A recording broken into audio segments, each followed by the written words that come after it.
kolmandal rajal on Aleksis Bratkunas, neljandal rajal on Liia Meripel-Pelenen ja viiendal rajal on Kirsi-Mari Orav.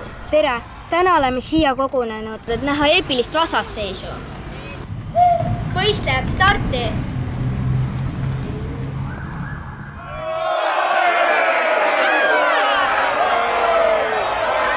Tähelepanu, valmis olla!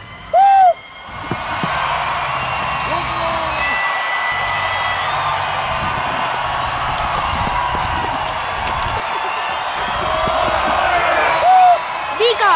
Disk lahti!